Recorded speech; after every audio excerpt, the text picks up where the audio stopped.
What's up guys, welcome back to another video. Today I want to jump right into it. We're talking about the Canon R. The Canon R, where does this camera fall in with my whole entire kit? I got a few cameras. I got the Canon C200, the Canon R, the GH5, the Pocket 4K, and I just kind of want to talk about where this camera falls in between all those cameras. Real quick before I get started, I'm not gonna try to compare these cameras, like the image quality, because spoiler alert, this camera's image quality when it comes down to video is not the best. Does not compare to the GH5 or the Pocket 4K or the Canon C200. It doesn't compare to any of those. The image quality is not that sharp. But that does not mean that the image quality when it comes down to video is bad. As a matter of fact, I'll go as far as saying this is the camera that I use most of the time. I've been taking this camera out with me 90% of the time when it comes down to photos and a lot of video too. I've been doing a lot of videos with the Canon R because it just does it very, very good. Now, look, I don't want to jump off topic or kind of just go all over the place. I just want to point out a few things that stand out to me about the Canon R, and I don't really know if there's a lot of things bad or a lot of bad things to say about the Canon R, but I just want to let you guys know why I'm choosing this camera most of the time as of right now. So actually last week we just filmed a wedding. We did photos and video for this wedding, and the gear that I took with me was the Canon C200 and the Canon R. The reason why I chose to do photos and video sticking with Canon is because the Canon R does photos really good. I love the colors that I'm getting out of this. And not only that, but if I want to switch over to video, it does video very good. My Canon C200 does video excellent. Now, I know I said I don't want to compare these cameras pixel to pixel, but when it comes down to post-processing or to editing or color grading footage, I don't know why and I don't know how, but the Canon R and the Canon C200 have the same exact workflow. I can color grade a clip from the Canon C200, copy the whole entire setting page, put it on a clip from the Canon R, and it will look really good. It just matches the color science very, very good. As a matter of fact, I think it's the same exact color science from the Canon C200 on the Canon R. The only thing, and the only reason why I said I don't want to compare these shots pixel to pixel or zoom in or anything like that is because yes, when it comes down to sharpness, the Canon R is not the sharpest camera. I own the GH5, the Pocket 4K, the C200, and obviously the Canon R.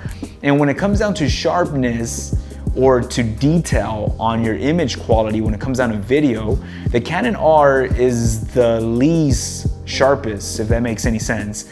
It's not the highest quality file. Even though it's the lowest quality video file, honestly, this image quality, the color science coming out of this small camera is what got me stuck on the Canon R. I'm choosing this camera 90% of the time for most of the jobs that I'm doing right now because it just looks that good and it's easy for me to work with in post. Talking about editing files from this camera, something about the files coming out of this camera, they're just very easy to work with. I use iMac and I also edit in Final Cut Pro, and the files coming out of the Canon R, they're super easy to work. I don't have to create proxy media. They just work really good. I noticed on my GH5, those files are not very friendly with iMac or with the Final Cut. They lag, they're very slow. I have to create proxy media because they get very buggy on my computer.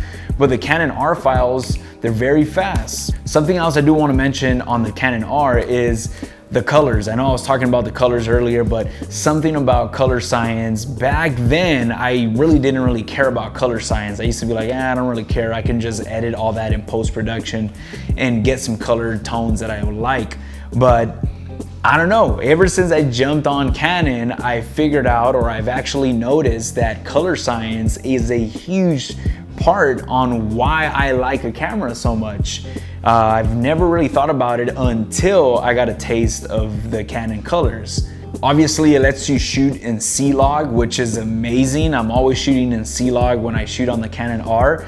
And honestly, Canon log footage is the best. Let me repeat that, is the best log footage to color grade, at least in my opinion. I've color graded Vlog from Panasonic. I've color graded log from the Blackmagic Pocket Cinema camera. I've color graded S-Log from the Sony camera. Out of all these curves that I've messed with and different log footage, Canon C-Log has been and is the easiest and the best log footage I've ever color graded.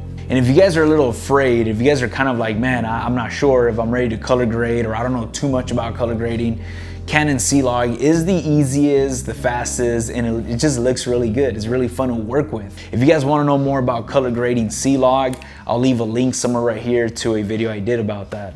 Now, something else I do want to mention is this camera does come with in-body stabilization. Well, actually, it doesn't come with in-body stabilization, but it does have a digital stabilizer that comes in the camera.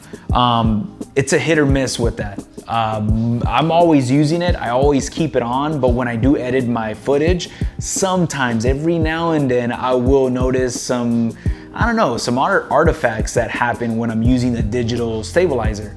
Not a big issue to me, is not a deal breaker for me. I still use it 100% of the time unless I put this on a gimbal. I will turn off the digital IS, but most of the time I'm going handheld with this camera.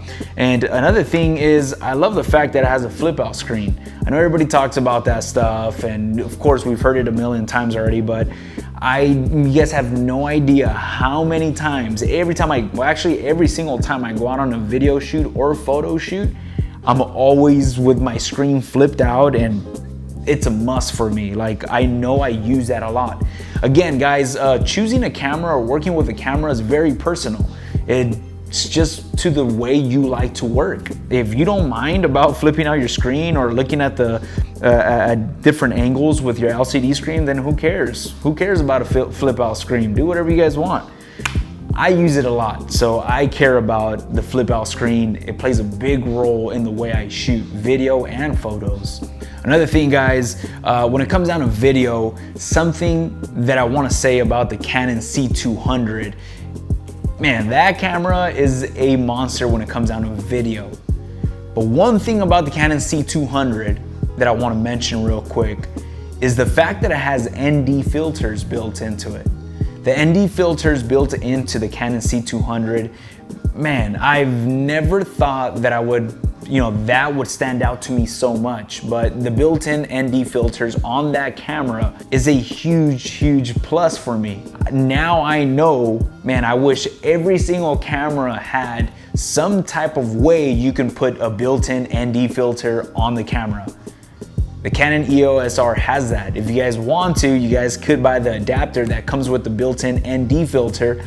Just to be able to have that option with you makes the camera so convenient to go out and shoot video, just out in broad daylight. Like in the wedding we just did, I have a built-in ND filter on the Canon R, and that is crazy big to me because I could just adjust my ND with the built-in filter that you can actually buy separate.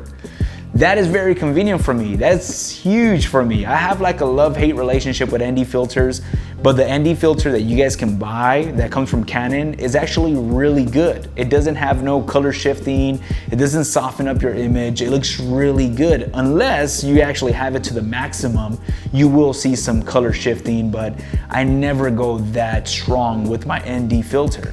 So those are the little small details that are very personal to me when I'm making films that I want, I need, and that make my filming a lot smoother, and it allows me to think about creative stuff instead of technical stuff.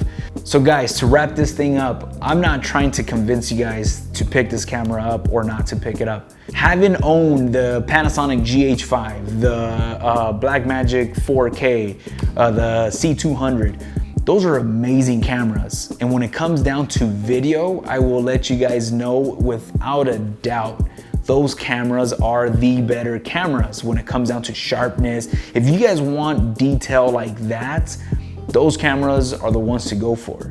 But again, something about Canon colors to me, as personal to me, make me stick with the Canon R. And honestly, I really do love what the Canon R gives me. That's what I gotta say about just video side of it. But let's remember that those cameras that I'm comparing them to, they do video very well and video only. I believe the GH5 can shoot photos also, but it's not as good with photos. Those cameras are mainly for video, so it's not really a comparison. This camera just sticks with me 95% of the time because sometimes I'm shooting photos, sometimes I'm doing video. If I want to go back and forth, I have the luxury to go back and forth. So this is what's with me most of the time. At the end of the day, I do not regret picking up the Canon R. This thing is a beast of a camera. It's got a lot inside of it, and I do believe that it's the type of camera that will stay with me for a very long time in the future. Thank you guys so much for watching my videos. I really do appreciate you guys taking some of your time. Don't forget to like, subscribe, and follow me on Instagram. I'll leave a link down in my bio. So thank you guys so much. You guys have a blessed day.